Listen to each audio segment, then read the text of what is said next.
Hi friends, welcome back to my channel, Socially Awkward, where the longer you stick around, the more you will see why I named it that.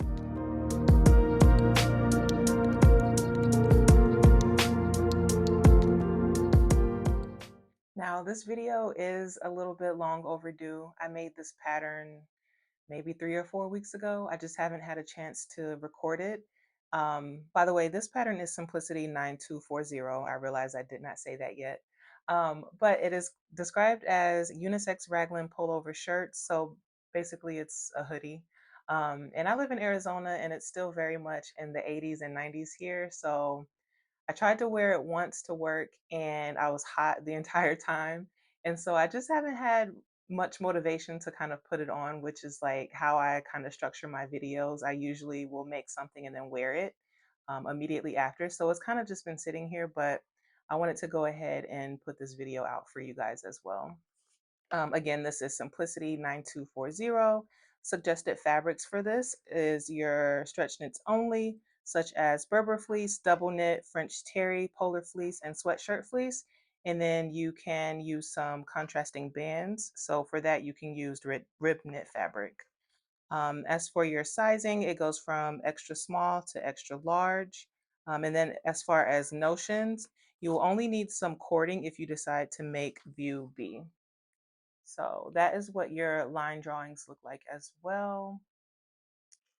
So my version, I made view A, and I made mine in a moto knit that I got from Joann during their closing sale.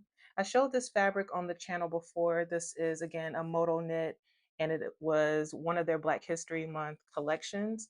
It's super soft. I had never worked with moto knit before. So this is kind of like a new favorite for me because it's so soft on the skin. It's stretchy, and it feels like sweatshirt kind of. So it feels really soft. I think once the weather gets a little bit cooler, this will be the perfect fabric for me. But this is what the lining of the fabric looks like. So it's super soft, and then the outer part is like really smooth. And I just thought it was really cute. It has different colored peace signs on it, which is really fun. I love browns and earth tones. So when I saw this fabric, I immediately had to have it. And then for my contrasting bands, I just used some rib knit from a dress that I made early on in my sewing journey. I literally cut the dress and yeah, turned it into the pattern pieces that I needed. So it's just a very basic ribbed fabric. I think the fabric was in a Walmart bundle. So relatively easy project to make. The size that I made mine in is a size large, and I wanted to really pay attention to the fact that this is a unisex pattern. So I didn't want to, sew up my normal size, which sometimes can be like an XL or like a large. But I paid attention to the garment measurements, the finished garment measurements. And I knew that, of course, I was planning to wear a shirt or something underneath it. So I wanted to fit it comfortably. And I also like the oversized, cozy look as well. So I thought a large went perfect for that. The large on here, the finished chest or bust measurement is a 51. So I have a lot of ease in that area. And I just wanted it to fit like, oversized, but not like it was drowning me. So I went with the large. And then this pattern doesn't necessarily have a rating, but I would personally rate it as easy. The instructions are very easy to follow. I did not watch any sew-alongs for this. I'm honestly not sure if there are sew-alongs for this. I didn't search for any. Um, so if that, piques your interest. The instructions are very easy. This is a very quick pattern to put together, honestly. One thing that I didn't realize until I went to go cut the pattern pieces out is that this has pockets. It has side seam pockets, and they don't really show them in the illustrations. Um, I'll show you guys the line drawings, but there are side seam pockets. And I didn't realize that until I was cutting out the pieces. So if you skip the pockets in the side, it's even quicker. I mean, even doing the pockets though, it took me maybe 2.5 hours, and I consider myself a slow sewist. So if you're you sew very quickly. This could be like a quick little project for you to put together. So again, instructions went really well, and the time I spent sewing it went really well also. Um, I don't sew raglan sleeves very often, so I wasn't sure, like, or I didn't know that they take up a lot of fabric, like laying the pattern pieces down on the fabric when cutting them out. So I did kind of have to finagle and kind of use my own like measurements and things like that when I laid out my pieces, because I believe I only bought a yard and a half of this fabric. This was like a remnant and it was like a last chance type of thing. So this was all that I had, and I was cutting it very close. I think for the large, I needed, it says a yard and 3/4, and I'm pretty sure I only had a yard and a half. And so one thing about me is whenever I'm buying fabric, I go at least 1 yard above whatever the suggested fabrics are. So I was kind of like nervous to cut this out. And I was cutting it very close with trying to fit the pattern pieces on here. For sure, if I wasn't doing the contrasting bands, I would not have had enough fabric. So I'm glad that I was able to find that rib knit on that previous project and just use that. A couple things that may be considered difficult or challenging for me.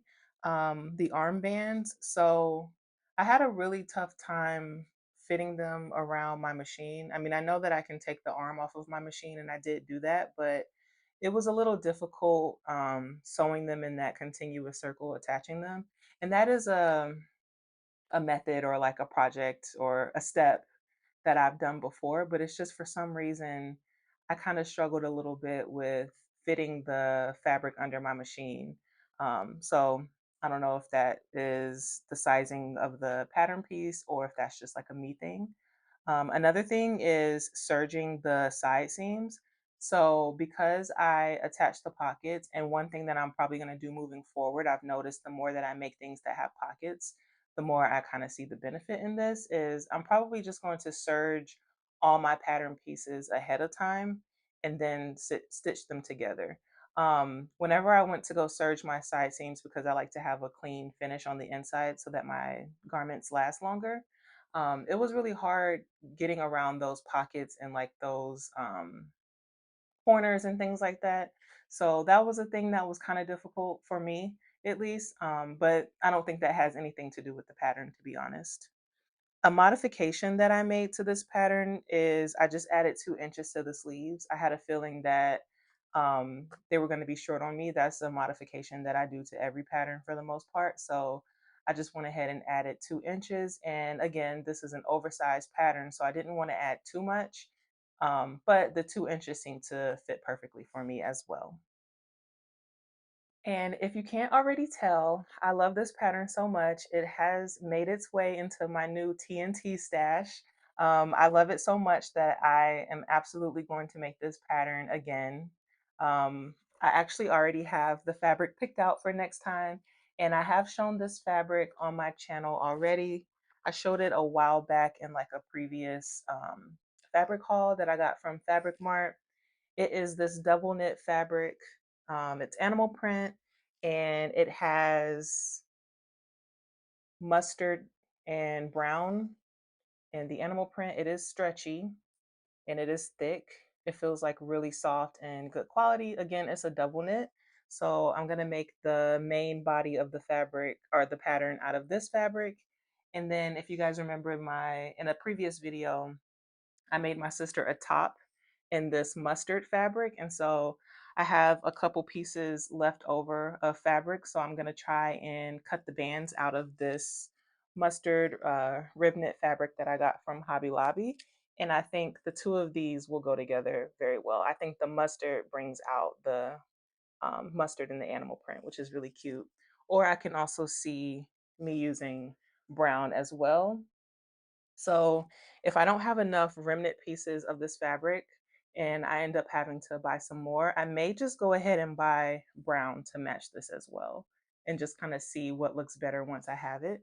For this, before I found the dress and cut those pieces out, I was thinking of using this to go with this. I think that this would have brought out some of the brown in this as well. But I decided to save this for this fabric because I think it just pairs better with it. But let me know what you guys think. All right, you guys. Well, that is going to do it for this video. I hope that you enjoyed. Let me know what you think.